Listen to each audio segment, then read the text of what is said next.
Hello, everyone. We're going to pick up where we last left off and continue on with talking about power plants. But today we're going to be talking about renewables, moving on from fossil fuel. Okay, we're going to start with a similar format where we're going to talk about the energy source first. Here we're going to be covering a number of renewable types of energy beyond the smaller number of fossil fuels. So renewable energy is anything that's derived directly or indirectly from the energy of the sun or the earth, and should also be renewable. Right, so you've got solar, wind, biomass, hydropower, ocean, and geothermal. We're going to focus on a couple of the bigger ones today, and then on the next lecture, we'll cover some of the more niche sources, as well as nuclear. So renewables today, solar, this is coming from direct solar radiation. Wind, this is driven by temperature gradients in our atmosphere.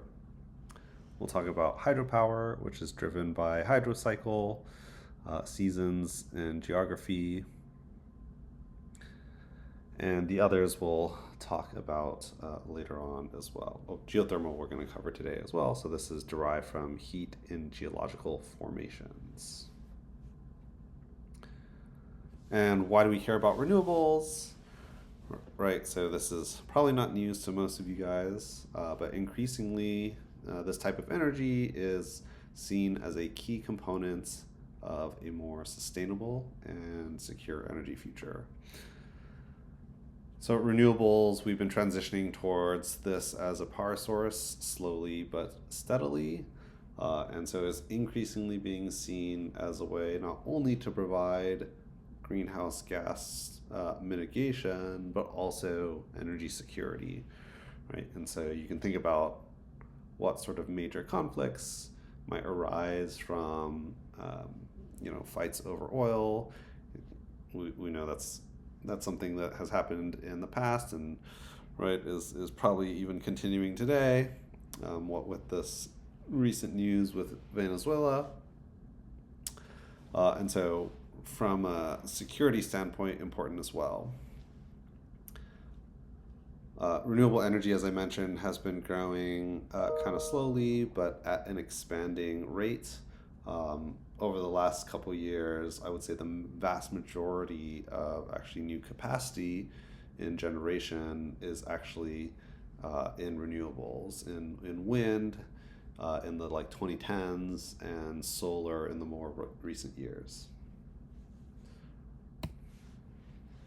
Lots of benefits with renewables, right? So it is a non-depletable resource base, which means that we don't use it up like we do with fossil fuels. Widely available in many parts of the world. And we're going to talk about the differences in the resource availability, right? Because there are differences in the amount of wind or the amount of sun that you could get in different locations. But generally speaking, it's pretty widespread across a lot of geographies. The technological progress is making this technology increasingly competitive economically, and we're going to see trends in the cost of these technology deployments coming down over time. They allow for potentially big cuts in greenhouse gas emissions, and potentially deep cuts in fossil fuel usage as well. So those are some of the high-level benefits. But of course, there are drawbacks to renewables as well. Originally, we think of these as typically higher cost, more capital intensive than fossil technologies, although that I think is starting to change over the last couple of years, even when you account for things like subsidies going away. So from an environmental impact, I think most people think of renewables as beneficial, right? You have little to no carbon emissions associated with the operation of these generators, but they're not 100% environmentally friendly, right? The construction of the infrastructure oftentimes has environmental impacts, and actually even in the operational phase, if you're not doing carbon emissions, there could be other sorts of environmental impacts that we'll mention. I will say that in the sort of big scheme of things, when you consider sort of the lifetime emissions relative to some of the fossil plants, right, the operational piece of it is usually the bulk majority of the environmental impacts. And in terms of damages from greenhouse gases and local air pollutants, those will kind of dwarf a lot of these other environmental impacts that we will cover. And so that's mainly to give context, right, that it's not necessarily that we want to be dismissive of the environmental impacts of these renewables, but that from scale-wise in context, it's just not as big. It doesn't do as much damage as our traditional fossil fuels. So the integration of renewables into existing energy systems can be challenging, right? And so I want you guys to think back to one of the things that I was pointing out in the first lecture. One of the biggest features of our electricity system is that you have to provide the supply as it's being demanded.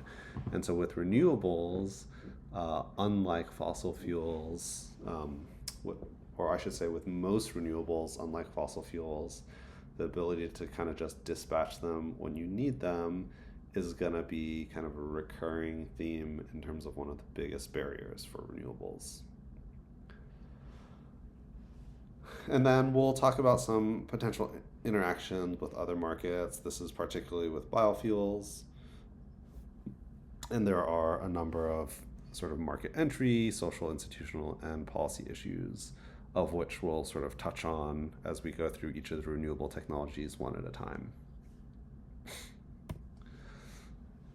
So just to be clear, we were talking about dispatchable versus non-dispatchable sources of power last time. And so this chart is meant to give kind of a high-level simplification of where renewables versus non-renewable technologies sit in terms of being able to be dispatched versus not non-dispatchable, right? And so dispatchable, these are things, these are essentially power plants that I can say, okay, ramp up, turn on, or turn off. And so that's going to cover hydropower, although hydropower has specific constraints in terms of the fuel use. Biomass, fossil fuels, and nuclear, all of these are fundamentally dispatchable because a system operator can choose to increase or decrease the output depending on need. With renewables, these are considered traditionally to be sort of not dispatchable, right? And so you don't really control the sort of fuel source going in, and as a result, you can't really sort of ramp things up and down in response to demand needs. You can curtail renewables, which means that I can just turn them off. And so even if the sun is shining on my solar panels, I can choose to essentially disconnect from the grid. And so that is a thing that can happen, especially sort of most commonly when you have more supply than you need. That's oftentimes when you are curtailing energy. And so even though it's sort of non-dispatchable and we call it non-dispatchable, there is some level of control, at least in terms of an on-off switch.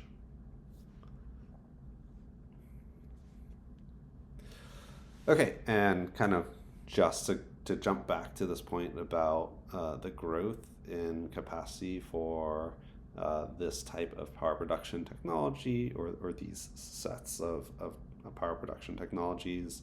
We can see, so hydro has been sort of relatively flat, but we've seen decent growth in both solar and wind over time, and actually sort of increasing over time as well.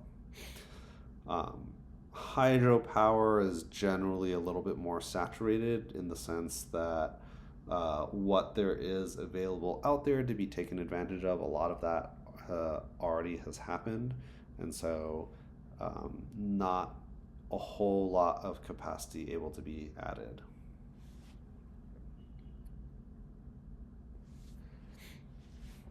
Yeah, and then a little bit of perspective geographically. We can see here that it's clear that many countries around the world are putting in sort of large efforts and contributing lots of money towards the investment of renewable energy capacity. And so you can see this typically on sort of the billions of dollars. Far and away, the sort of largest deployer is China. They are spending on the order of almost $1 trillion a year in renewable energy capacity investment. Over the last decade into renewable energy capacity investment, whereas the USA is closer to about $350 billion, and that is roughly double the investment in sort of fossil fuels. So in the sort of latest year in 2018 that this plot is referring to. And so this is going to cover sort of primarily wind and solar, but there is some hydro and geothermal and some other sort of smaller sources in there as well. But generally, the sort of bulk of this money that you're seeing on this map is in wind and solar. As we think about how much of any sort of particular technology is installed, sort of the most popular newest generation is going to be solar for the most part. So you can see most of those countries making those investments.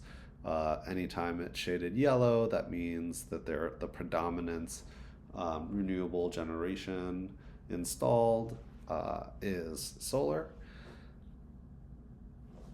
And that has really sort of grown. If you see the bars on the right-hand side, solar has sort of dominated in terms of the capacity expansion over the last couple of years, as I've been mentioning.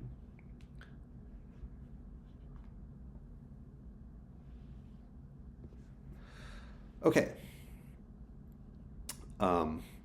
As far as growth of solar and wind specifically, we can see the sort of share in their annual electricity generation broken down by country. So note that this is not an absolute amount, but rather referring to the percentage of the total electricity. And so it's not saying that Denmark produced more wind and solar energy than, let's say, the United States or China, which are sort of down in the bottom middle of the plot.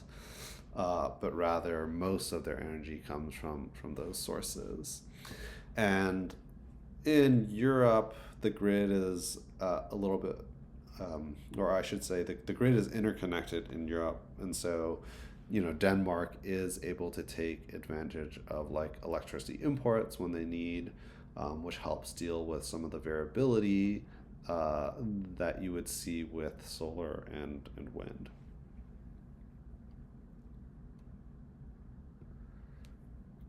Yep, this is our sort of reference slide again, just to give everyone some perspective in terms of how much of the renewables are going into sort of electricity production as opposed to directly into the other end use sectors. And of that 12%, about 2/3 of that is going into electric power. The rest of it going into the end use sectors directly. That might be things like biomass use, and it might be include things like solar rooftops and that sort of thing.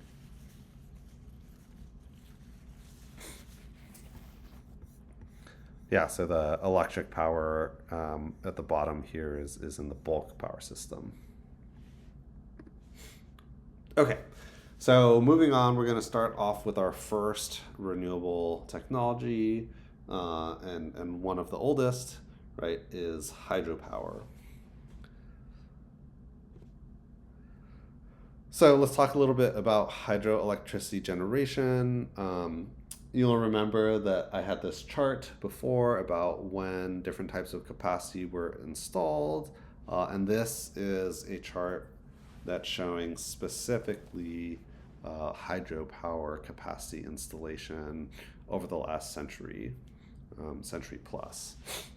And we can see small amounts of capacity starting all the way back in the early 1900s. And then by the time we're in our sort of 50s, 60s, 80s, even early 90s, there was sort of a large pursuit of hydro resources across the U.S. And so a lot of the hydro, I think, it's not typically the renewable source that people think of when you talk about renewables. Usually people are thinking about wind and solar, but for a long period of time actually was the predominant renewable sort of generation source. This is from hydro. Yeah, and so unlike solar and wind, which is kind of starting to enter its heyday, hydroelectric generation really grew kind of in the middle of the last century. So some places have greater sort of potential than others, right? And so this has to do with the amount of water that is runoff. And so typically around the equator, you get a lot of rain, although there are other areas in the world that have a decent amount of runoff.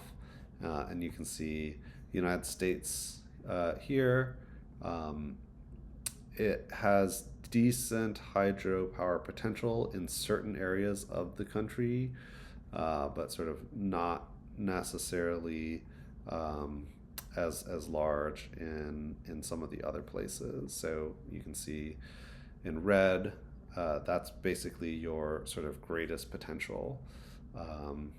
So Southeast Asia has a lot. Pacific Northwest has a decent amount, at least in the U.S. And then in sort of Central America and the northern part of South America, we have quite a lot of runoff potential.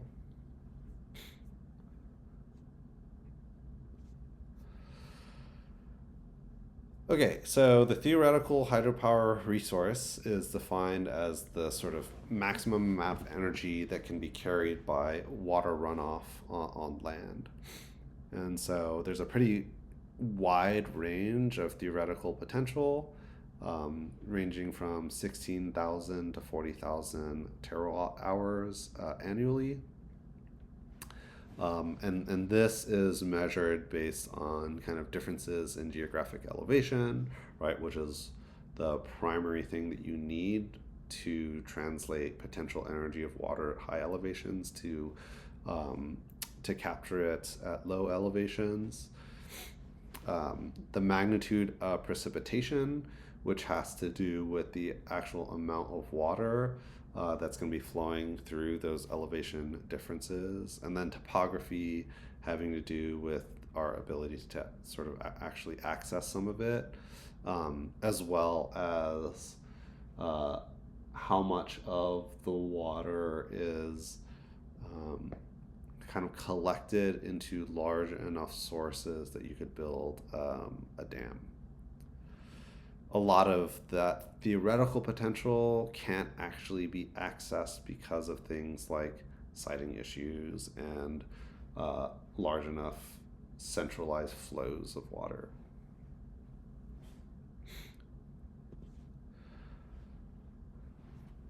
The other thing to keep in mind, right, with hydropower is that it kind of depends on essentially the water that's behind the dam. Uh, and so that reservoir is pretty heavily influenced by the level of your reservoir, which can vary over the year, right? And in some periods of the year, you might have something like a rainy season where the reservoir levels could be filled up a lot higher. Um, and in other months of the year, that could be a lot lower, and in which case, the sort of total amount of resource in water that you can send through, like a hydro turbine, might be a lot lower. And so the ability to dispatch and manage um, the energy that you produce out of hydropower is a little bit more unique with hydro technology because of this sort of variation. Um, and so, in addition to the variation across the year, uh, you should also be aware that reservoir levels can be affected um, from year to year as well. And so you might have something like a super dry year or like a set of sort of drought seasons, right? That was actually a pretty prevalent issue in California, for example, in the last decade. There were sort of many years um, of the state essentially having a dry spell, and you could see in the data and the generation from hydro that it was notably smaller because of that drought that California was experiencing. And so, again, part of the game of being able to sort of manage your limitations in your fuel resource. Um, you can't just go and ship in a bunch more water like you could just buy more natural gas or coal, right? And so that again leads to kind of interesting ways in which hydro might be operating around constraints about how much water they have. So here is a diagram of a typical hydropower facility. Um, the most important thing to note here is that you've got an elevation difference between the head pond, which is where the water intake happens, um, and the tall race, which is where your output of water after it passes through the turbine goes. And so that elevation difference is the thing that is going to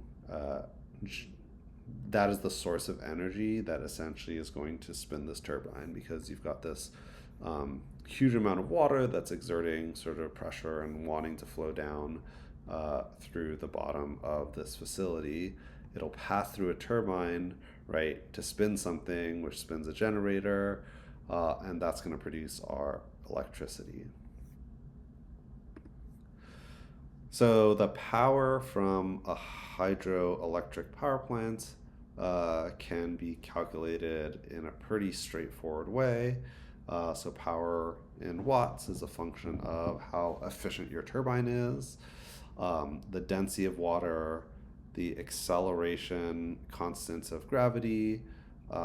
H is the head, which is the difference in height between inlet and outlet surfaces. And Q is the flow rate of water through the plant or through the turbine. Um, yeah, if you've taken physics, then this equation should look pretty familiar, right? And so all this is potential energy equation. So potential energy equation is mass times the gravitational constant times height. And so your GH is right here. And then the mass is simply the density of water times the flow rate. Your meters cubed will cancel out, and so that's going to be the mass, the kilograms of water, and then we have per second going through. And the turbine efficiency just tells us how much of that potential energy can actually be transferred into electricity. So pretty straightforward equation, and this is essentially fundamentally how you can calculate energy production from a hydropower facility.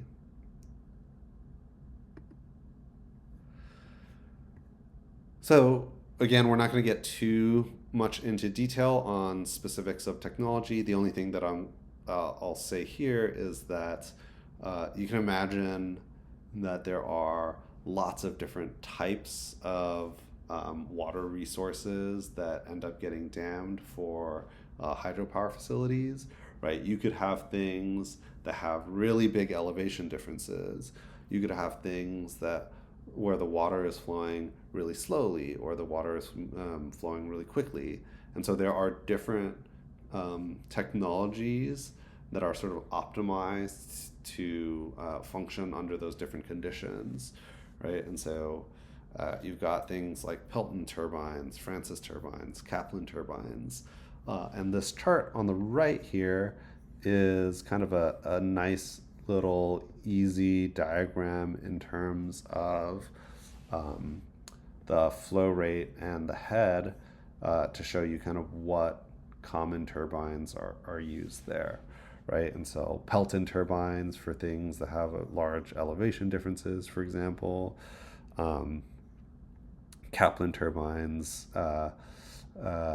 might have lower elevation differences, but be able to handle sort of larger flow rates, and then Francis kind of in between.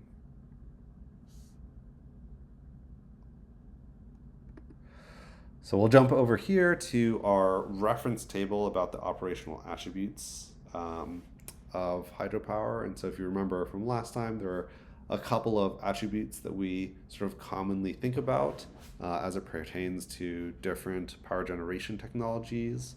So efficiency, generally speaking, hydropower to electricity conversion is some of the most efficient, right? You're not getting the traditional heat loss that you would with a combustion process. And so these things can be upwards of 90% efficient in being able to capture that potential energy that's stored in the water at high elevations. Huge variety of range in capacity, right? And so you can have very small hydro facilities that are taking advantage of low flow rates and small elevation differences that could be on the order of tens of megawatts. And then you can have huge hydropower facilities, right? The largest in the US, I believe, being the Hoover Dam at about 2 gigawatts.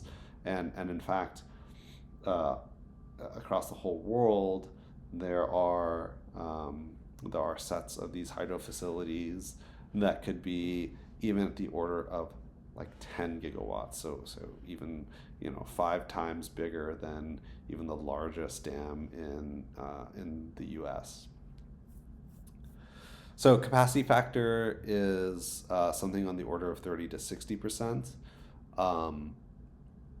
And the key thing here, right, is that capacity factor, unlike something like solar or wind, which has this like day-to-day variability, or something like coal, which is like an intermediate load, where it's turning on kind of when needed. A lot of the on-off parts of hydropower are having to do more with that seasonal difference that I was talking about earlier and how they're sort of managing their reservoir, right? So it's not necessarily resource limited per se, but more like limited in how you do kind of your water management, and how that interplays with the electricity demand. Startup and ramping, these actually tend to be ramping pretty quickly. You don't need to heat anything up, right? You just send the water through the turbine. And so uh, this is the ability of hydropower to do this is definitely uh, one of the big benefits, and hydropower can contribute to certain things that the grid needs outside of just capacity, like in ancillary services, because of its fast response time. So, in terms of the operational role, depending on the size and function, it could be anywhere from a base load source of energy. So, think of more like in the Pacific Northwest or up in like the, the sort of New England area by like Toronto, um, where it takes advantage of sort of larger hydro facilities. That could be more sort of base load, whereas peaking and load following might be um, the case for other sort of smaller plants, or in geographical areas where you don't have sort of as much um, large resources that are able to be sort of on all the time. So that is about conventional hydropower, and I write out conventional because there's actually another source of hydro that we need to talk about, which is pumped hydro. And so pumped hydro is essentially the exact same thing.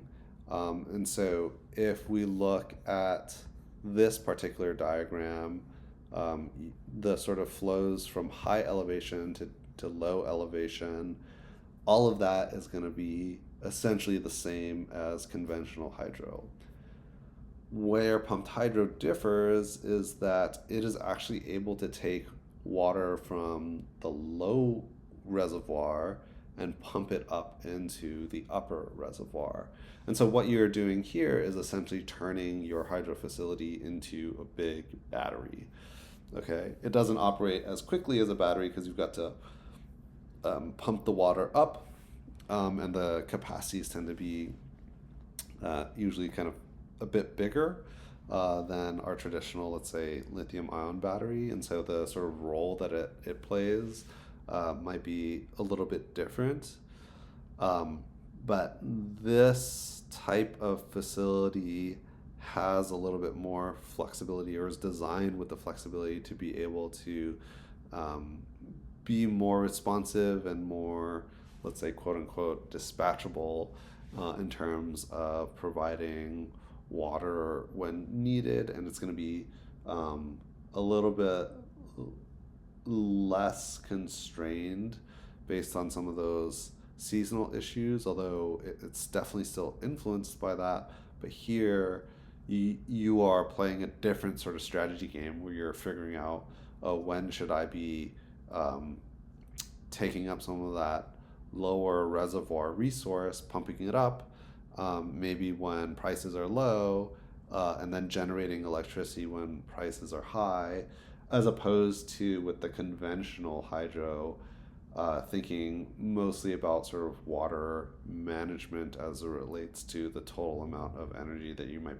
produce over a full year. And to give a little bit of context, conventional hydro is much more common throughout the US. You've got many, many more facilities for conventional hydro, but pumped storage is definitely an important asset, and you can see where the facilities are across the country. Some in California, not as many on the West Coast compared to kind of the Eastern interconnect in the eastern half of the country.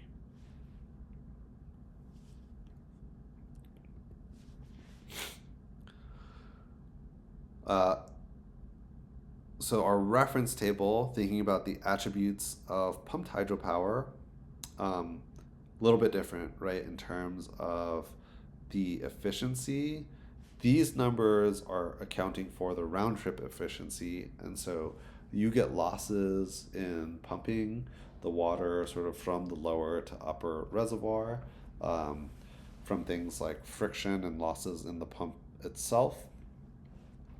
And so not as efficient when considering that the water originally might have been coming from energy that you had to produce as opposed to kind of that's just purely gravity based. Storage duration of these things can be, uh, they can vary kind of wildly, anywhere from 6 to 20 hours. And so these sort of storage durations are quite a bit longer than your traditional kind of 4 hour lithium ion battery. So again, speaks to some of the operational differences between those types of storage. You'll also notice that in general, the band of power capacity ranges is a little bit smaller. You're operating, it needs to be of a large enough size that you'd want to kind of pursue this in terms of the economics. Um, and they can get pretty large. I think the largest in the world is something like 3 gigawatts, although I don't think we have anything that big in the US. So, similar to hydropower or conventional hydropower, I should say, the response and ramping time is very quick, right? It really doesn't differ at all, unless, say, you have to pump the water up first, in which case your response time um, would be a lot worse. But generally, you're not going to be doing something like responding to uh, a supply need event by trying to pump water up. You'd be using the resources that you already have, and typically you wouldn't be surprised by that sort of demand. So yes, generally can be good for some of the ancillary services like frequency regulation, and other things like contingency reserves, and those are services that we're going to talk about a bit later in this course. Yeah, and so grid scale energy storage is one of the primary operational roles, and that can help fill in for when you don't have as much supply in your system, um, as well as to help take in some of the excess energy when you do have too much supply, right? And so that's the shifting that is the benefit of having storage in your system. So coupling this with, for example, like renewables can be an important resource. Although again, a lot of the sort of places where you could do pumped hydro economically have already been kind of explored.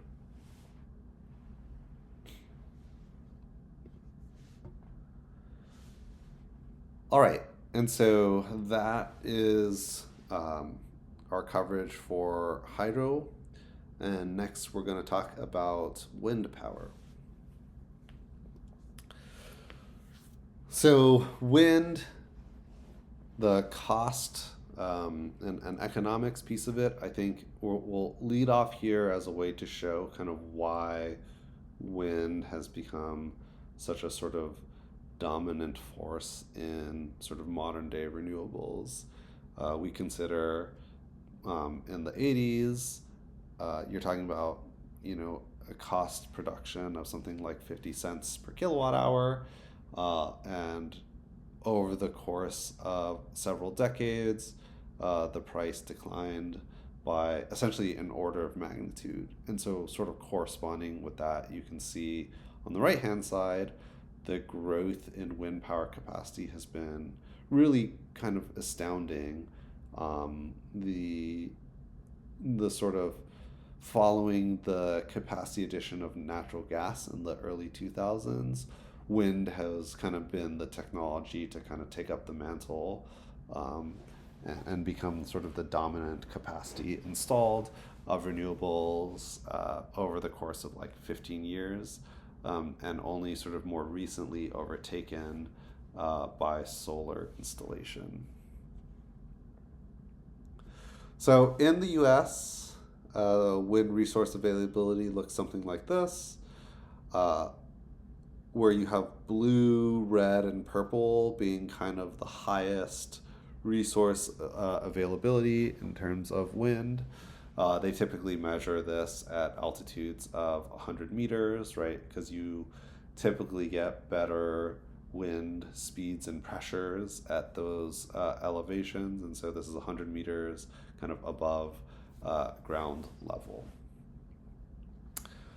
So onshore wind, which refers to wind resources on land, you can see the best sort of resources available are kind of in the Midwest. And if you guys recall the slide about where power generation facilities are located, right, a lot of the wind resources are sort of located in the Midwest, corresponding with this sort of high resource intensity area of wind that you see on this map. The other place where you see good wind, right, is right off the coast. And so if you are building wind turbines over the water, you are taking advantage of offshore wind potential. And in those cases, you will be designing slightly different wind turbines. We'll show what that looks like in just a second in terms of the sort of upstream infrastructure. And generally, the offshore wind turbines are going to be just larger in general. But you may have heard a lot in the news, right, about offshore wind kind of really growing, and some of these struggles in terms of getting permits and being allowed to install them. But the reason why we go after those resources specifically, right, is you can see how good some of that wind resource is off the coasts of our west and east coasts, respectively, right? You've got the sort of wind speeds above 10 meters per second, above 10 meters per second in like Northern California and Oregon.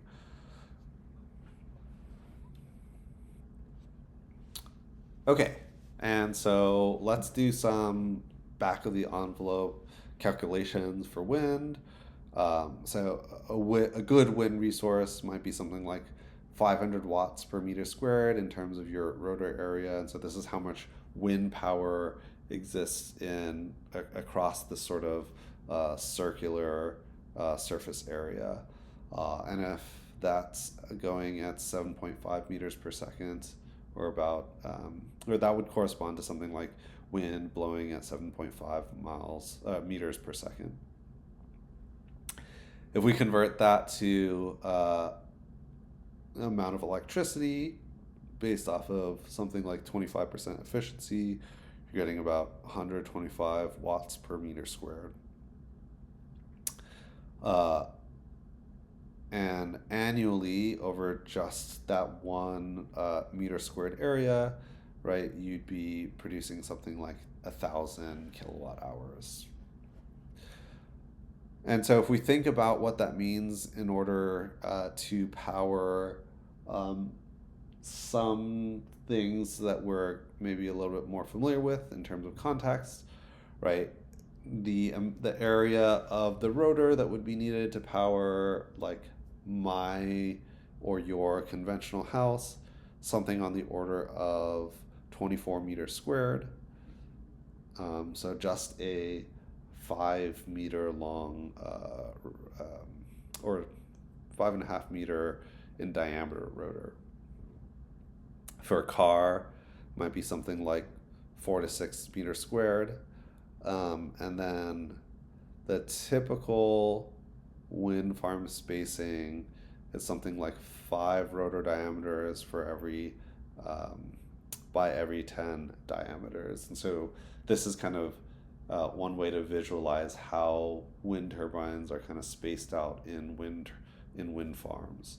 It has to do with um, spreading them out in such a way that you can take advantage of the wind passing through them generally, and you're not creating like vortices that might make the energy collection effort a little bit less efficient.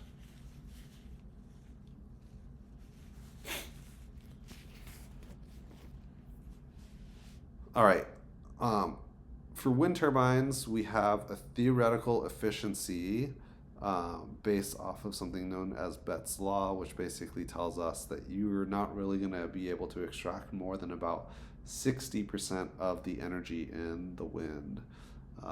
But the average efficiency that we actually observe for most wind turbines is more like on the order of 35 to 45% efficient. So less than half of the wind energy essentially is captured by the turbine. Right, and so going back to what I was mentioning earlier in the map slide, you do need to measure the wind speed at sort of higher heights, and those heights are needed because the wind resource is better at those heights and for the blade clearance of the wind turbine itself. With hydropower, we were talking about potential energy, right? And the gravitate that you would take advantage of based off of the difference in elevation and basically taking advantage of gravity. With wind energy, instead of potential energy, we are now talking about kinetic energy, right? The energy in moving objects. And so if you remember, kinetic energy is 1/2 times mass times velocity squared. Okay, and so the mass of air can be calculated as the density of air times the surface area that the wind passes through times times time, right? And so that will give us the mass. And so if you calculate out the full kinetic energy equation, it'll be 1/2 area times time times the density of the air times velocity cubed.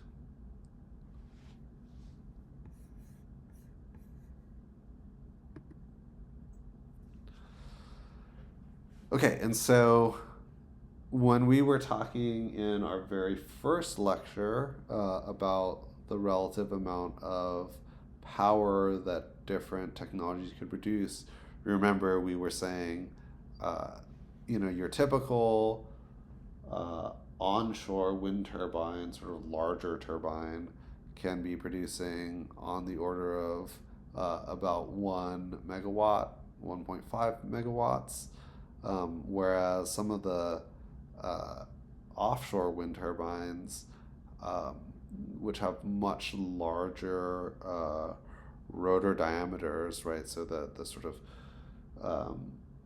the blades themselves can be kind of as long as a football field. Some of those wind turbines are getting up into the sort of 5 megawatt range, which is quite large. And so you can see kind of in comparison to, let's say, like the Eiffel Tower or even the Empire State Building, you're kind of in that same sort of order of magnitude.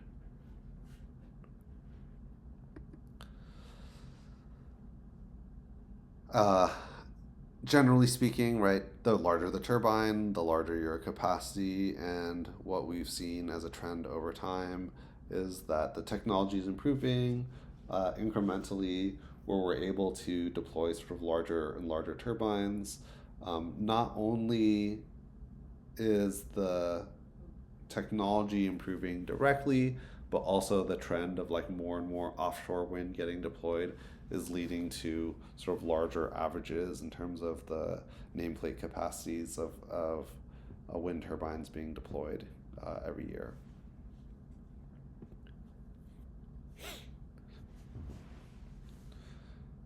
Improvements in the technology has also helped the capacity factor of wind turbines to increase over time, right?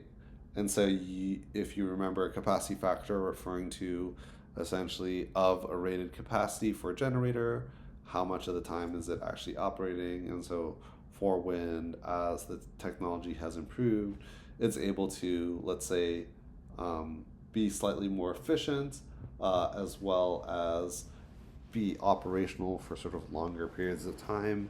Might be able to take in and capture resources at lower wind speeds, where maybe older technology would have to kind of turn off because it's simply not able to capture wind in certain wind that's going at certain speeds. And so generally here, capacity factors have gone up over time. That is also going to have to do not only with the technology, but also with where the wind is being deployed. And so on the offshore offshore side of things, capacity factors definitely tend to be quite a bit higher than your onshore resources, and so that's going to push up your averages as well. Okay, and so I think I've shown variations of this slide a couple of times at this point, but essentially what we're looking at is a pretty rapid increase in the capacity installed of wind turbines every year. And not only that, for some number of years, right, the actual growth in capacity was increasing every year as well, right? And so not only is the cumulative growth growing, but the rate of growth is increasing.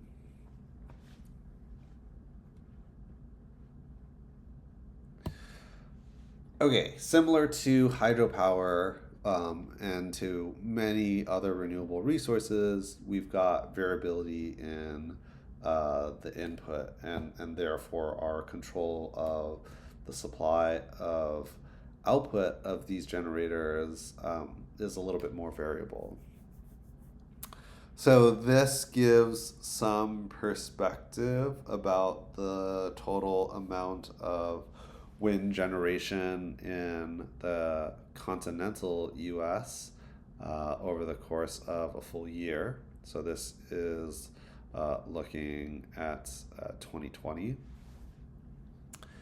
And you can see on certain days, we're producing upwards of, 1.4, 1.5 million megawatt hours, or I should say, a million megawatt hours is 1,000 gigawatt hours, or 1 terawatt hour, right? So we're on the order of about 1.5 terawatt hours on some days, but then as low as, right, something like 0.3 terawatt hours on other days. And so that's a difference of about 5x. And so when we think about stability in our system, on a day-to-day basis, a sort of 5x difference can be very challenging to deal with.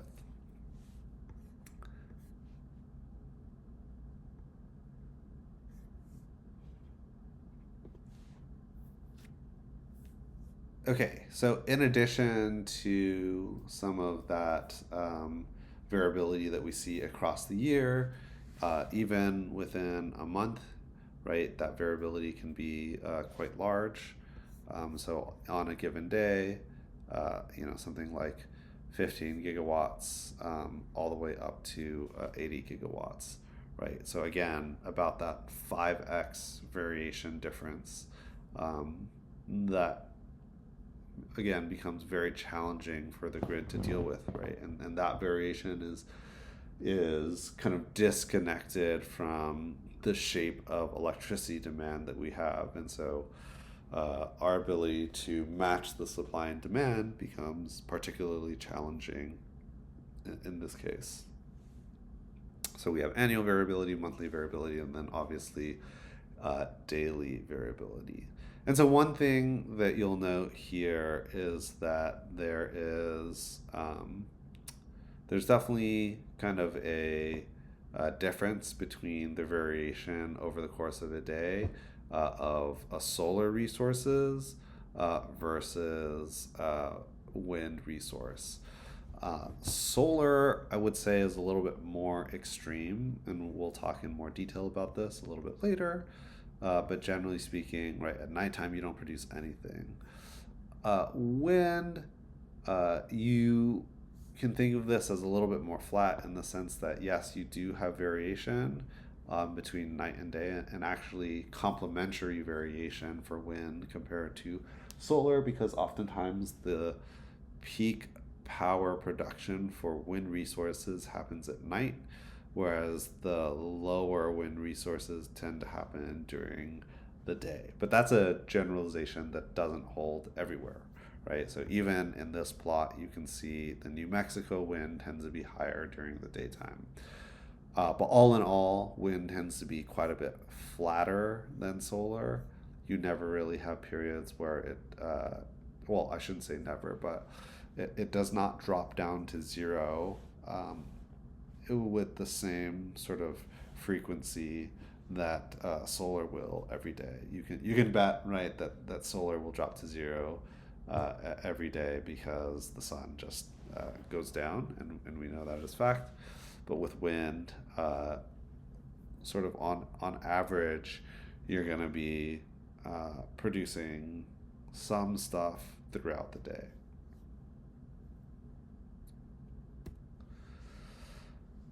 So, operational attributes of our onshore power, our turbine capacities, uh, right, to one and a half to two, kind of at the sort of large lower end. Capacity factors are maybe around 35% in the US. We do mention something about ramping, but I should say this is not sort of as relevant of an attribute for a non dispatchable technology such as wind. And so this is more kind of technical reference for you guys, as opposed to don't get confused here that you would actually be ramping wind up and down. This is just basically how long it takes. Right, and so this is variable generation, so it's non-dispatchable, and that's the sort of primary way that we would categorize its operational role. We use it when it's available.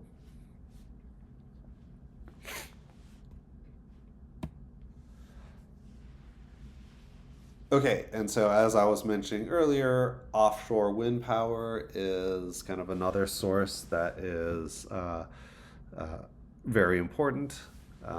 The winds that happen over the ocean are stronger, steadier, less turbulent, and lead to higher capacity factors. Huge amounts of potential. We saw that in the map near like coastal load centers. And that's a big benefit too, because you don't need to build as much transmission as you would, let's say, to try and ship in that energy from the Midwest all the way to the load centers. Here, this could be, off the coast of Los Angeles, off the coast of San Francisco, and the transmission tie-in distance would be a lot smaller. Because offshore wind is a lot more predictable, it improves our ability to forecast a day ahead markets, and it complements the solar diurnal patterns, as I was mentioning earlier. There are, if you've ever wondered about this, like how do they actually have these wind turbines? Are they like floating? Are they attached to the floor? Well, there are a bunch of different turbine structures, which are used depending on those sort of local context and circumstance. And so in shallower waters, yes, you could actually see these things kind of attached directly into the seafloor. Um, But in places where there is deeper water, there's a couple of configurations that rely on floating technologies that are anchored to the seafloor in order to operate. And so you can see that here. When we think about the deployments of onshore versus offshore, we can see what this looks like, which countries are kind of aggressively going after this the most. So the United Kingdom and Germany were kind of leaders of this. I don't know if that's actually still true. I would imagine China, for example, has probably picked up quite a bit.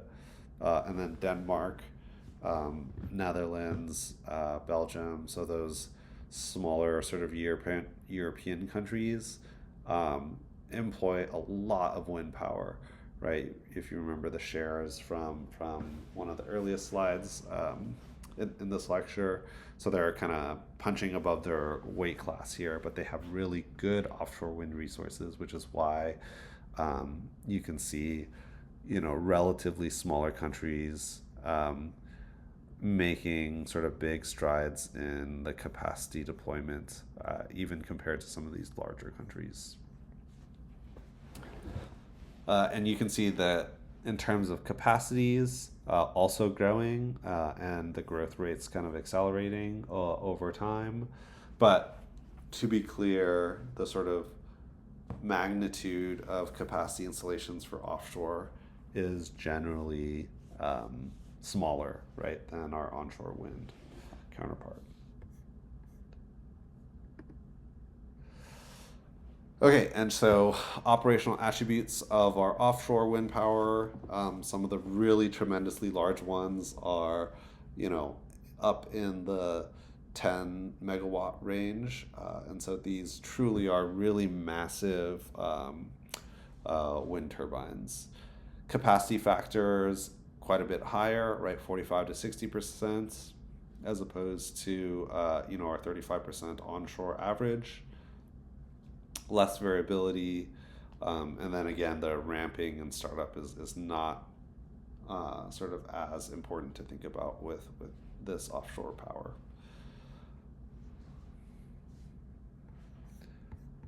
So that is our coverage for wind, and we'll kind of move right along to solar power. So similar type of story. The more installation that we have of photovoltaics, which is the main solar power that we're going to talk about today, prices continue to fall. So let's talk a little bit about the mechanism here. The way that solar power works is via the radiation from the sun. Okay, and so we call this solar irradiance as something that kind of enters the atmosphere at a certain energy level, so 1300 watts per meter squared.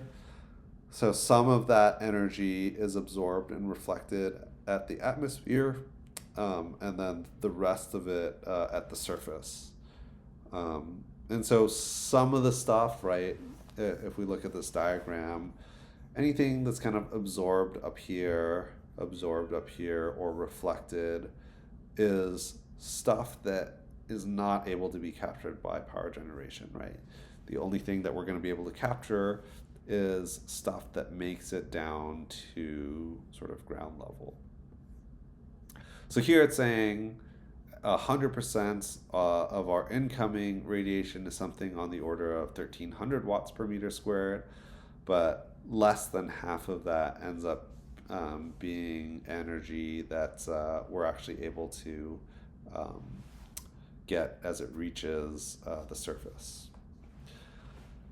And we do have variation of solar energy at the surface that depends on a number of factors. So atmospheric conditions, right? So if you have a clear sky versus a sky that has lots of clouds or different particles, or even altitude differences, right? So you can imagine that if I am at sea level and I experience solar radiation, uh, the amount of energy is going to differ compared to if I were, say, at the top of Mount Everest, right? Where that sunlight has to go through, 25,000 less feet of atmosphere. Depends on the time of day, obviously, as well. So if it's nighttime, you're in a area that is not getting any solar radiation, and time of the year as well. That's going to affect the distance between the Earth and the Sun, as well as the angles that certain parts of the Earth are getting radiated by. And all of these factors will affect the amount of solar energy that I receive at the surface. Also, solar cycles, and so the sun itself undergoes changes that may influence the amount of solar flux that the Earth is exposed to. So, theoretical potential for solar is huge. So, we're saying something on the order of, let's say, 1,000 watts per meter squared, if we're doing our sort of back of the envelope.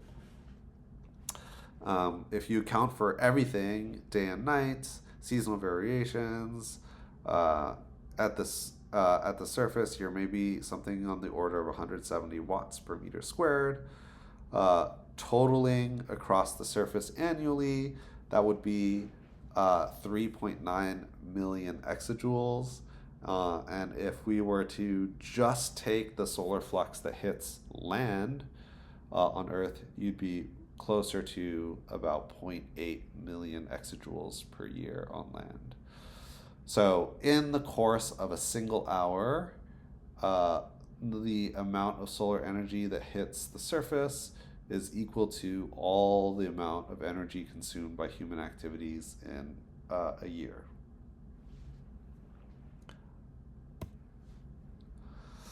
Okay, solar resource availability. What does that look like? Maybe this isn't too surprising to a lot of folks, but the best place for solar in the US is generally kind of in the southwest region. And so Southern California, the southern half of Nevada, Arizona, and New Mexico all are prime places to put solar power, as that resource is substantially higher than other places in the country. But every place in the country does get sunlight to some extent, and so you could put solar and you'd be able to generate electricity kind of anywhere in the U.S., but your mileage may vary in terms of the amount of energy that a solar panel would generate if you were in Michigan, for example, compared to southern Nevada. You might get only half of what the other place produces. Worldwide, the map looks something like this, and we can see that, yes, even though kind of the Southwest in the U.S. has great resources, there are places in the world that see kind of much better, much denser resource availability of solar. So like in Africa, in Australia, these are places that would benefit a lot from solar deployment. Let's repeat our back of the envelope calculations for solar. So our insolation, in other words, the radiation hitting the surface, let's just estimate that at sort of 1 kilowatt per meter squared. If we were converted at a 10% efficiency, 100 watts per meter squared. The average annual insolation might be something like 200 watts per meter squared. You could get 175 kilowatt hours per meter squared per year. And so to do kind of a similar exercise with wind, what is the area that I would need to cover in solar panels to power, let's say, a conventional house? So that would be something on the order of 100 meters squared. And, conveniently, that's about the size of like a typical rooftop. And so, net everything else, if you put a decent sized solar system on your rooftop, you could be close to net zero, in terms of what you're producing versus what you're using in terms of electricity. And so that's one of the compelling reasons that rooftop solar has grown a lot as well. Sometimes people ask me about, oh, could I just put solar panels on my car to kind of power it indefinitely? And here, if you do the math, you'd be a little bit more hard pressed to do something like that. The area that you would need to charge battery car might be something on the order of 20 meters per squared, at the more conservative end, which is way bigger than the rooftop of any car. So you might get something like 2 to 3 meters squared off of the rooftop of your car, and so you only produce something like a tenth of what you would need on average for a given day, to say nothing of the variability, and having to kind of park your car outside when it's sunniest. So yeah, that's not a concept that works really well.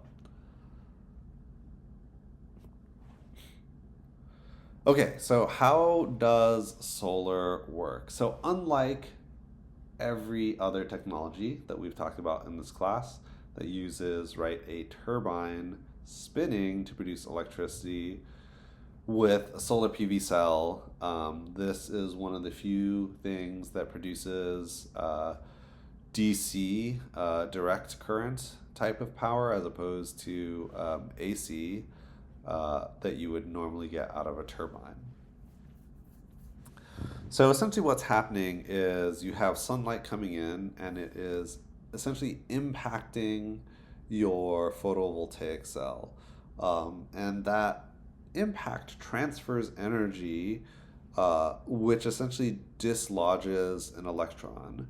Um, so the way that you can think about this is essentially these cells have this mild magnetic field, um, that dopes, or sorry, you have a magnetic field coming from doping silicon with boron for a slight positive charge, and silicon with phosphorus for a slight negative charge. And so there's this barrier that essentially keeps those charges from being able to interact with one another.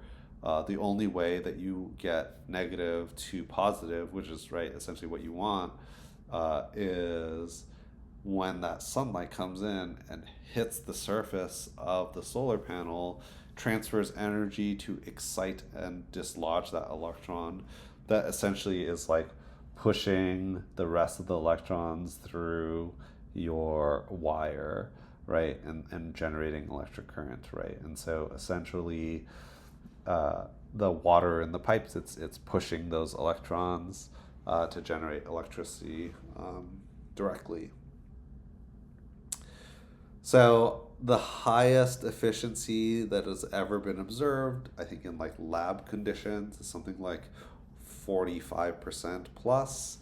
But on average, that sun energy that's hitting the surface of your solar panel, that's only you're only getting about 15 or so percent of that energy getting turned into electricity.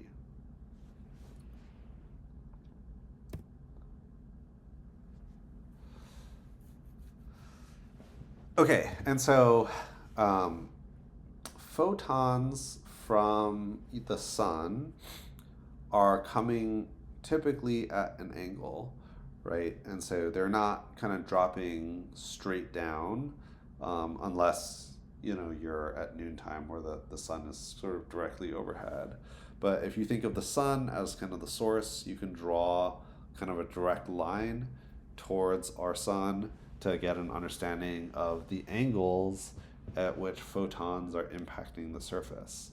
Then there's this kind of cool exercise that you can do If you were to like take a tennis ball and bounce it off the floor, the amount of energy transfer is most efficient when you're hitting perpendicular to a surface.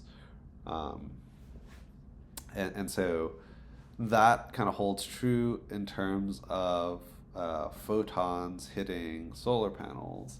And for that reason, you can see here on the maps on the left, um, if I have different types of solar panels, then essentially the amount of energy that I'm able to collect is going to differ depending on the geographic area as well.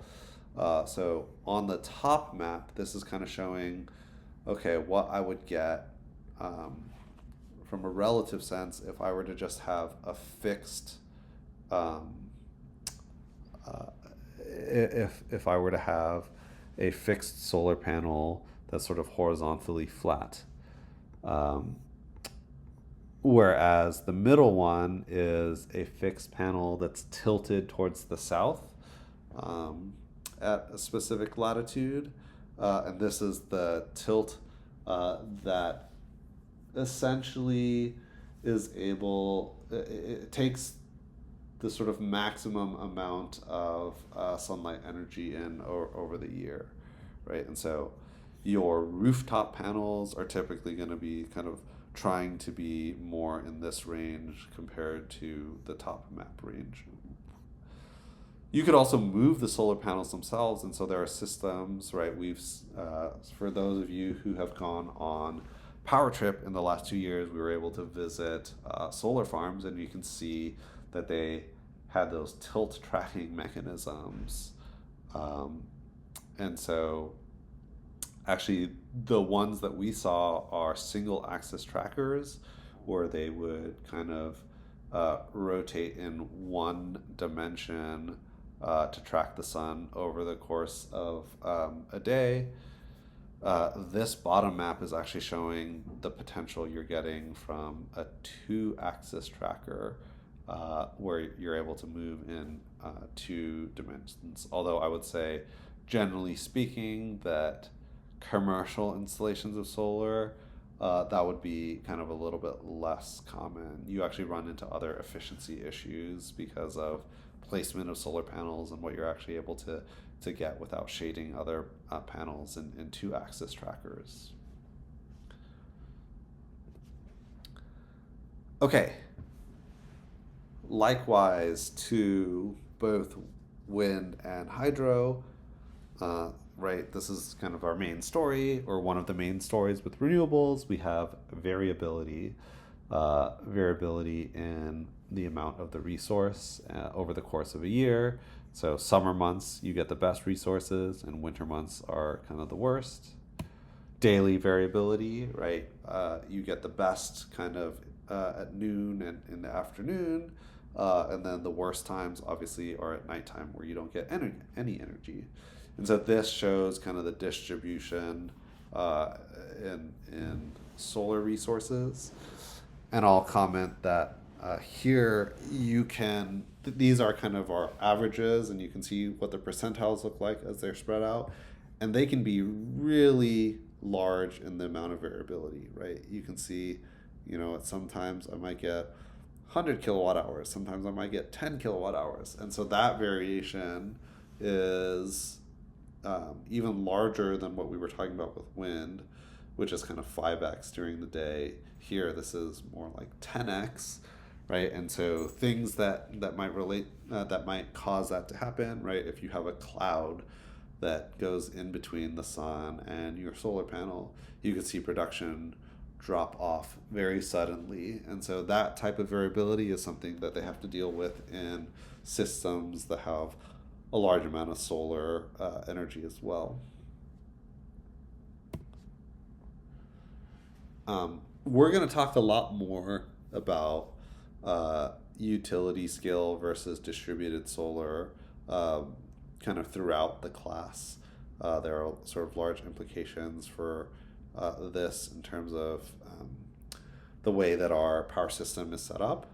but this is just to build some familiarity with what we're going to be talking about there, right? Distributed solar is stuff like solar on rooftops, community solar, um, or solar panels that you might be seeing built in like your local community, and so that might be, I don't know, on over some large parking lots or out in some of the like smaller fields. Whereas utility scale solar, these are kind of like the equivalent of big power plants, that might be built out in the middle of the desert, and then large transmission lines to get those transferred to population load centers where the electricity is needed, as opposed to distributed, where you're building the solar kind of right co-located with our end use demand areas. So you don't have as much of the transmission and distribution costs that you would see with utility scale solar. And so there are pros and cons to both of these, and we'll get into that a lot more throughout the course. Yeah, and so I would say maybe it used to be the case that rooftop scale decentralized solar. So I'll also mention this nomenclature here that you're seeing on this slide, decentralized versus centralized. That's kind of the same thing as what we're talking about here, with centralized being utility scale and decentralized being distributed.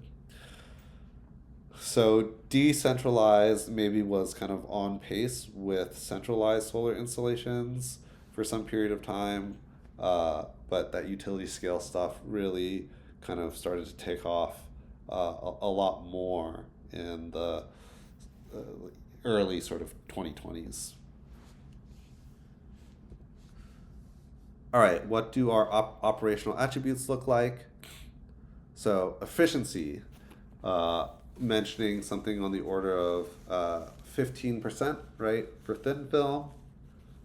There are improvements in the technology over time, and in terms of the actual material in the solar PV. And so some of this crystalline silicon, newer solar panels might be operating a little bit more efficiently at like the 20% range. Note that because solar panels produce DC, that if we want that power back in the grid, you get additional losses, right, on top of the losses, on top of the efficiency, I should say, of converting the solar energy to electricity. You get additional efficiency losses from the DC electricity coming out of solar and then having to turn that into AC so that you can sync up with the grid. And so there we're talking about 10 to 20% efficiency losses in that AC or DC to AC conversion. How big are these in terms of scale, right? So if we're talking about decentralized, distributed, rooftop solar, you're talking about on the order of 1 to 100 kilowatts. Whereas utility scale, we're more in the megawatt range. These are the big installations, right, out in the middle of nowhere. Those can be tens of megawatts all the way up to hundreds of megawatts for really, really large systems. Capacity factor. So this is, again, related to how much sun I get throughout the day. In the US, we're talking about on the order of 20-25%. The ramping and then the startup shutdown. Again, this is just kind of for reference, but not so relevant given that it's not a dispatchable technology.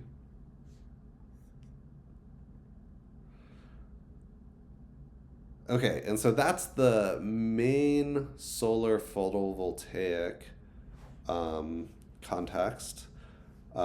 but there are actually other ways of producing electricity from solar, not through solar PV, and rather through a turbine. And so even solar power takes advantage of turbines sometimes. So there's something known as solar thermal, also called concentrated solar power, or CSP. And instead of having these expensive photovoltaic panels, instead the panels are just mirrors. And these mirrors are built in such a way that they reflect all of the sunlight into a really small area. Right, so think about um, that little thing you do as a kid with a magnifying glass that you can concentrate solar power to like light a piece of paper on fire or something like that. This is that idea on steroids, where I angled my mirrors to a single receiver. So you might have hundreds or even thousands of these mirrors kind of focusing sunlight into a very small amount of area. And that's going to actually heat and boil water.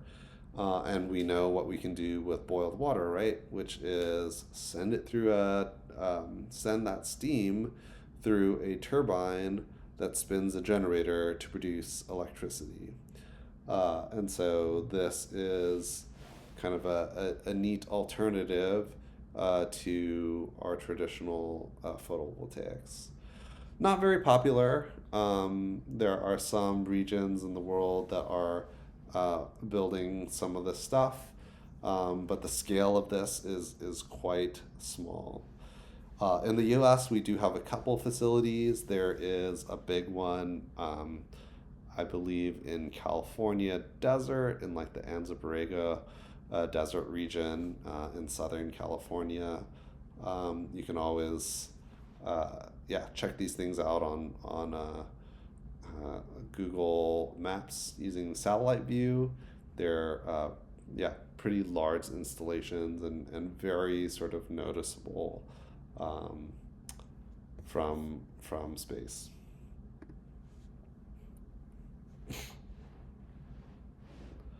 Okay, our reference slide on operational attributes of concentrated solar power. Thermal efficiency, 30 to 40%, right? When you are producing all of this heat, a lot of it is not able to fully get captured in heating the water. So thermal efficiency numbers are kind of similar to what we've seen in some of the fossil fuel combustion. Capacities are on the sort of middling end, right? So 50 to 250 megawatts. You're not in these big gigawatt ranges, but these do tend to be larger installations that would make, smaller PV farms, look a little bit smaller. The ramping and variability, again, just for reference, these things do take a little bit longer to ramp up because you've got to boil water. But again, not a dispatchable, not dispatchable in the same sort of context. Although, because you are dealing with like heating water elements, there is something to be said about the ability to keep water hot and cool, that does allow CSP to be dispatchable, more dispatchable, I should say, than our sort of conventional solar resources, but not in the same way that fossil fuels are dispatchable.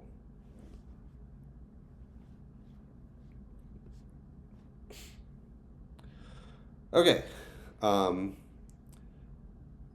Jumping back to sort of bigger context, rounding out our kind of broader discussion of these more mainstream renewable resources.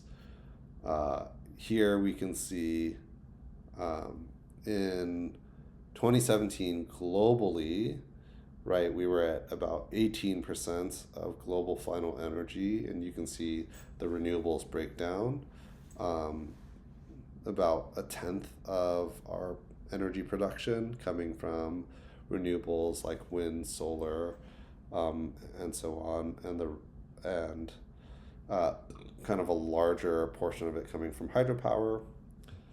Um, in just a single year, that amount jumped up to about 26% of global electricity production.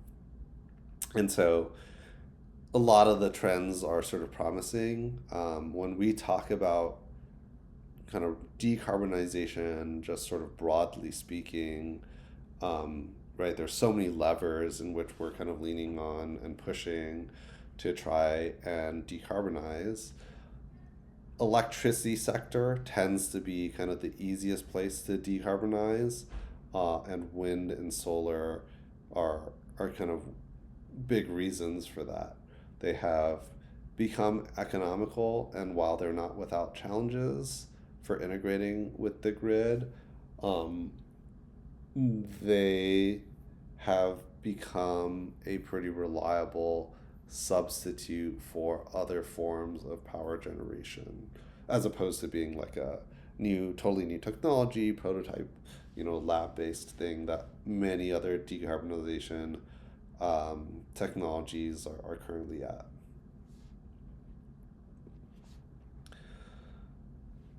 Okay, we're going to talk about one more renewable resource quickly.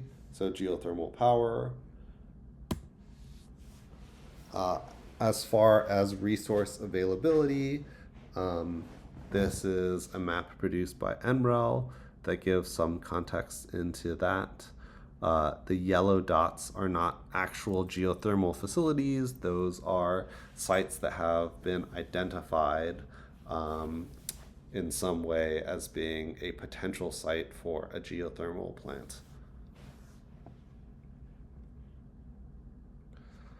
So most of the good resources are more on the West Coast and kind of more specifically, um, on uh, on or past the east side of the sort of Sierras, Nevadas, and the Cascades.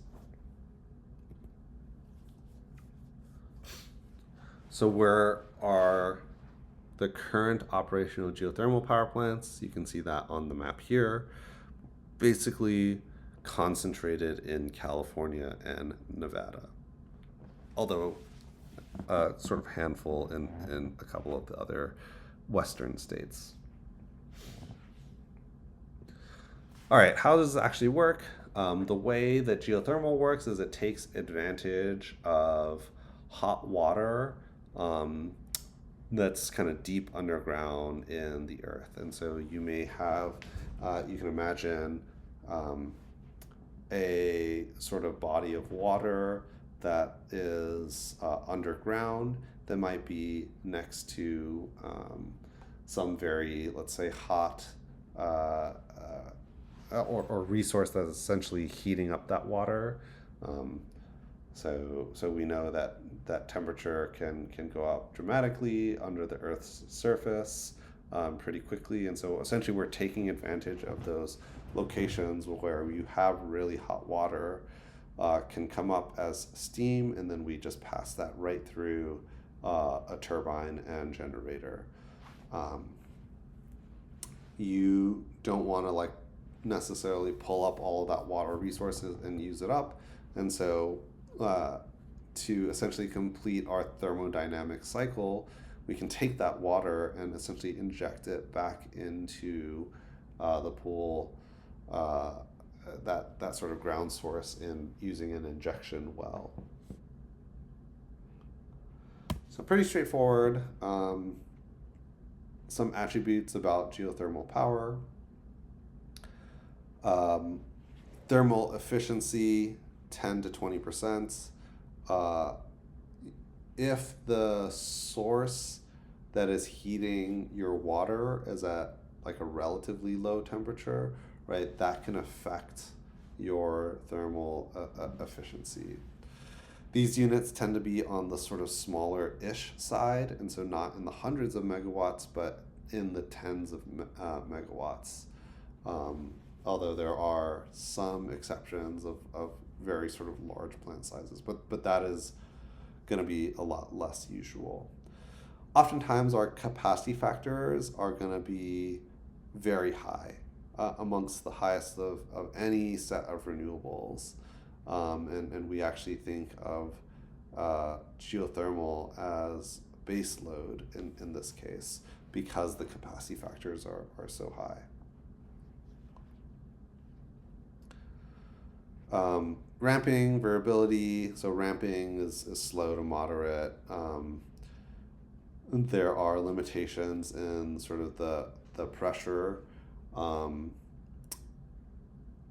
that will affect your ramp rates. So even though it's a stable amount, that doesn't mean that you're necessarily able to like quickly take advantage of it all the time. Yeah, so geothermal don't have a huge amount other than that to say. It is an interesting resource, definitely a lot less common in terms of capacity installed compared to wind and solar renewable resources. The constraints of locating it and taking advantage of like consistent geothermal power, I think is a problem that will not really be solved with geothermal. It's more that we're going to deploy this technology to the extent that it makes economic sense, but not sort of much more. And you're not going to see kind of the same level of cost reductions that we saw in PV and wind as it became more and more deployed, because again, it's unlikely that this type of technology could undergo that same sort of growth that we saw.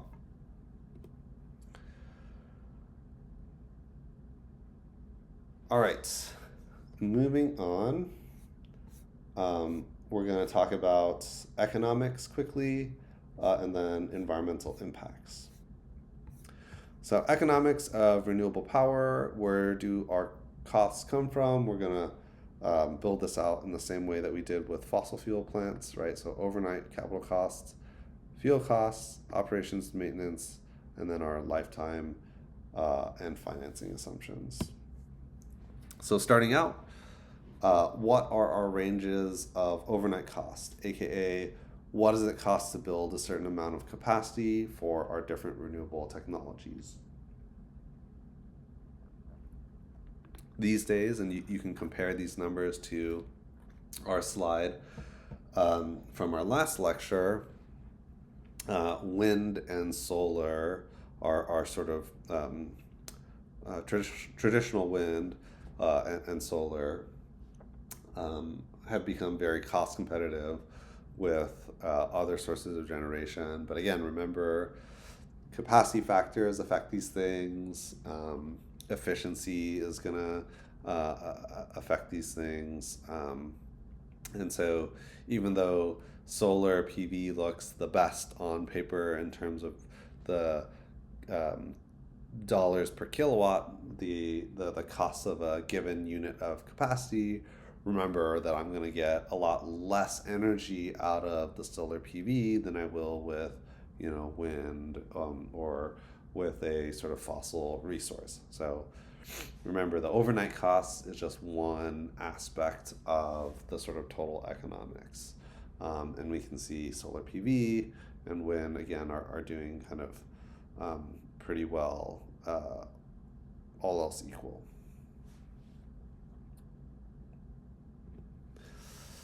Fuel costs. Okay, this one's easy, free, right? So we don't have to pay for the sun or for the wind, but there are caveats. Just because it's free doesn't mean that there's zero operating cost, right? And so we're going to talk about that in just a second. Remember that resource variability is an implicit cost, right? So lower capacity factor is going to bump up your levelized cost of electricity or levelized cost of energy. Um, and that also affects other sort of um, pros and cons, even outside of just the LCOE. When we think about sort of like the grid operation and how the market works, there are implicit things that are tied to resource variability, that may affect the market for worse, even if the actual fuel costs are free.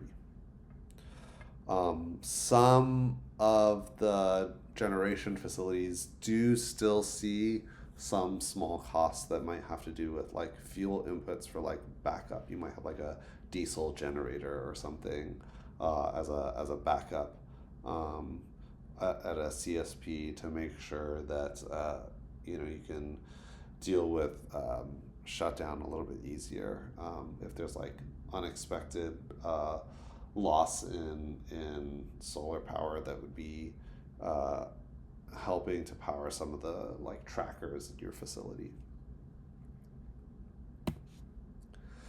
Okay, operations and maintenance, fixed O&M. So this is labor and staffing, scheduled maintenance, major overhaul, land lease, site services, insurance, and compliance. And here I've provided some numbers for your reference, just so that you can see kind of the relative costs of different technology upkeep. Yeah, so I can't necessarily speak too much about geothermal.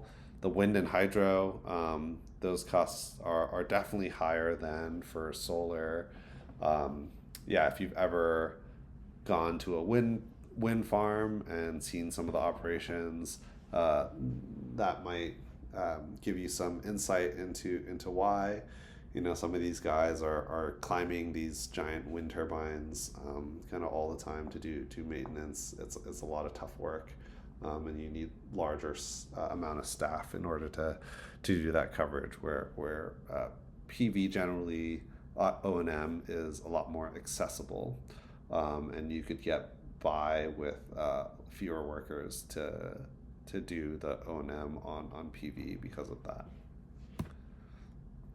Okay, variable operations and maintenance, consumables and cleaning, lubricants, wear parts, things that are degrading that you have to replace, waste handling and disposal, and then auxiliary power use. So if we compare our O&M costs, looks something like this. Remember, again, we have to compare columns and not rows, right? Because our fixed O&M and our variable O&M are in different units.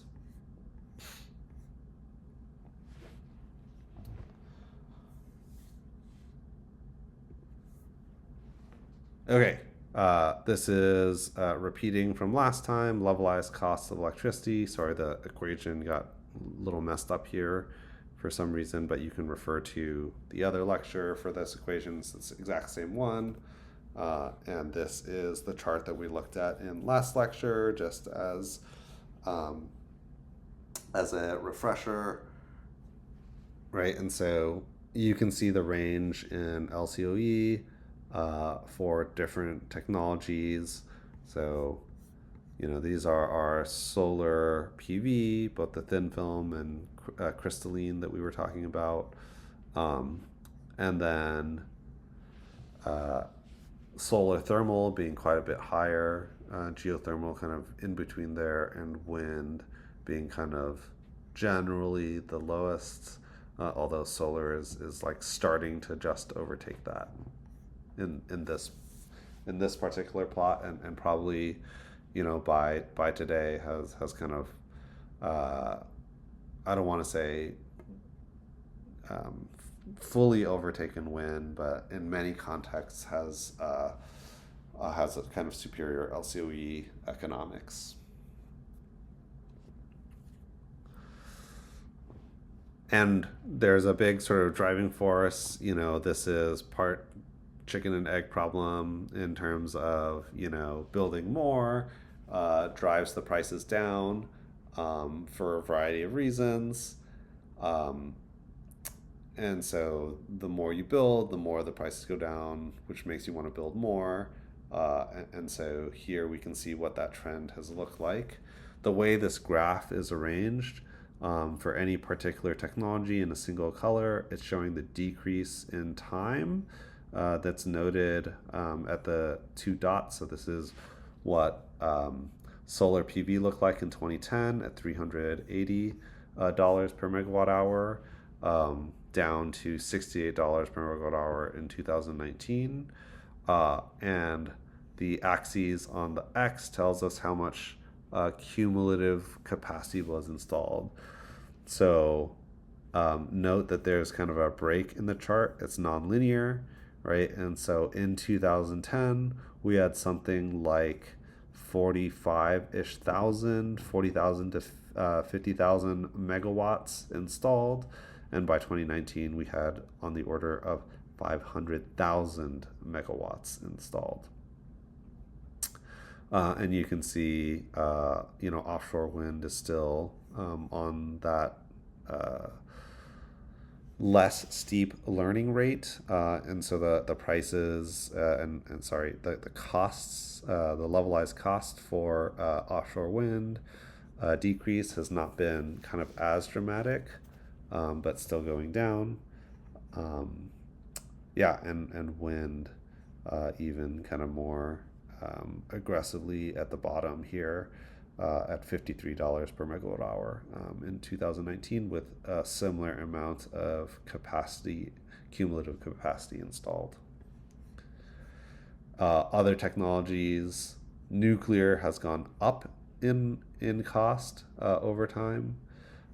Coal has stayed relatively flat over time. So the trends are good, and that's reflected in what we see actually getting installed. All right, we'll round out today's lecture talking about environmental impacts of renewables. So again, the vast majority of environmental damages from fossil fuel plants is from the actual operational phase, where it is emitting stuff into the air. Renewables that don't emit anything are going to bypass the majority of those damages, and so that's a huge plus. But we don't want to be totally dismissive and disregard other impacts of these renewables. And so, no combustion, but not a zero environmental footprint. So there are some greenhouse gases, not from the actual operations, but might be tied instead to the manufacturing, the installation, and land use change associated with deployment of that infrastructure. So there are different impacts that are specific to each technology, which we're going to go through.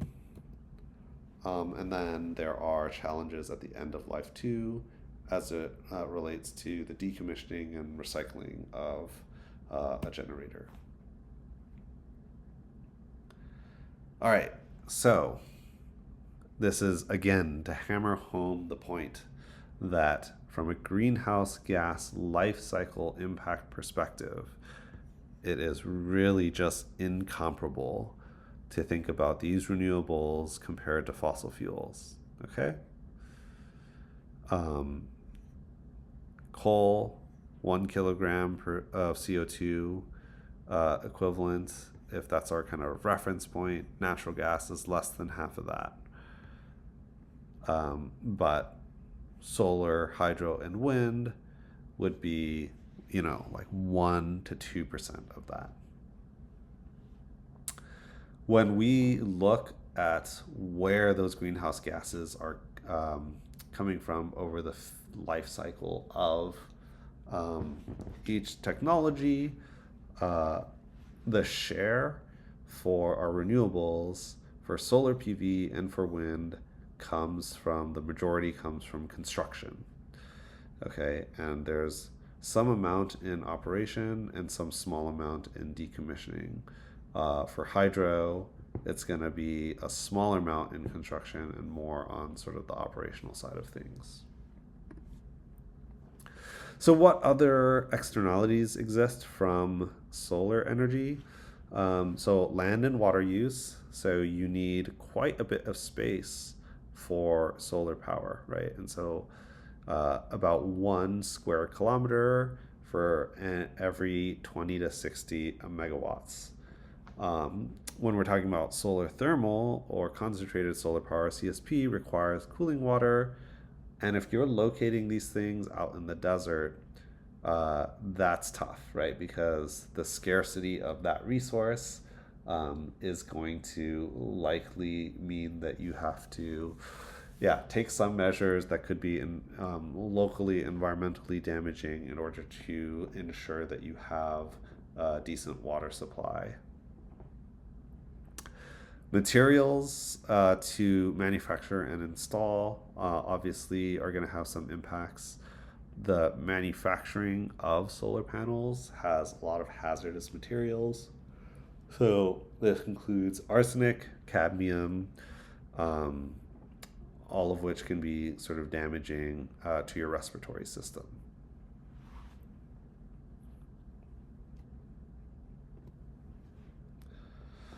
Wind. There are a couple of environmental concerns. So visual impact. Okay, I don't know if I would necessarily call that a direct environmental impact, but maybe that's an important thing to kind of note, that wind has traditionally suffered from a bit of NIMBYism, so not in my backyard. Some people consider it an eyesore.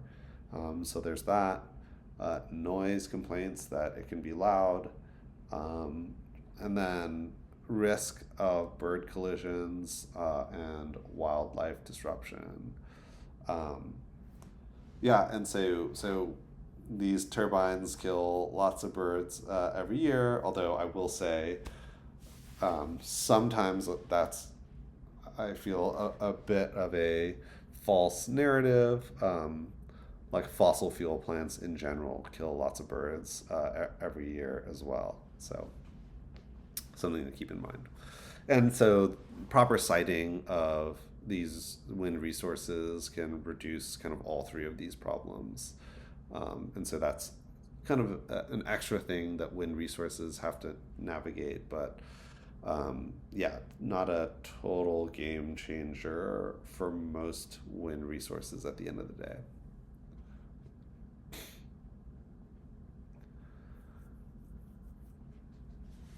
All right. Last one I'll talk about, local impacts of hydro facilities. So when you have large dams, that can have kind of local impact on fish and other wildlife that depend on kind of the ecosystem surrounding your body of water that you've kind of affected artificially by constructing a hydropower facility there. And so that's one thing to keep in mind. One other impact to think about is with flooding. If you think again about how a hydro facility works, right, you have to release water on your outlet side, right? And so flooding is a risk that's caused by the outflow of water. And so you could inundate areas downstream of your hydro facility. That can include forest land, farmland, wildlife habitats, and in some cases even like populated areas, right? And so this is one thing that other power production units don't really have to worry about. Okay, and so that just about rounds out our lecture on renewables. And so our key takeaways: we convert natural energy flows directly to electricity. There's no combustion, there's no fuel supply chain.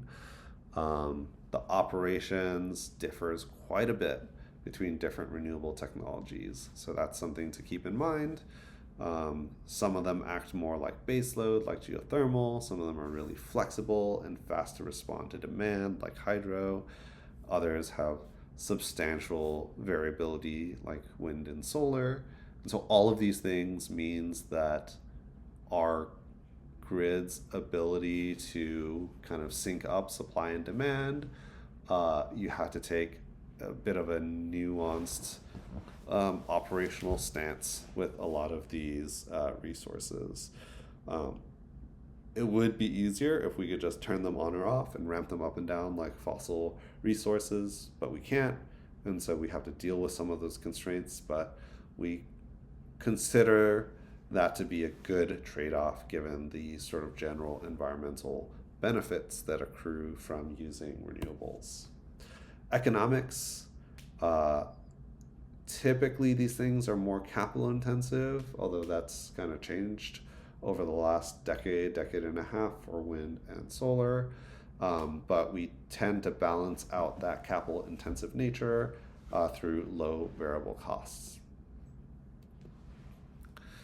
And from an environmental standpoint, emissions wise, very, very low life cycle greenhouse gases, especially in comparison to fossil fuel resources, but not totally impact free, right? And so we just saw lots of examples of like land use, water use, materials intensity that can affect ecologies in different ways, depending on what technology we're talking about. But I think a lot of those issues can be mitigated to some extent. Yeah, and so more generally, the thing that we're going to need to think about a lot more as we move through the course is how renewables shift from this like fuel supply management that we have with fossil fuels to more resource availability management. And that's going to have implications for the way in which we have planned and operate our grids, as we will see coming up. And so that'll conclude for today. And then look for the next lecture, which will cover kind of the few remaining more niche generation technologies that we use on the grid, as well as nuclear. And so that'll end it for today. And look forward to the next lecture.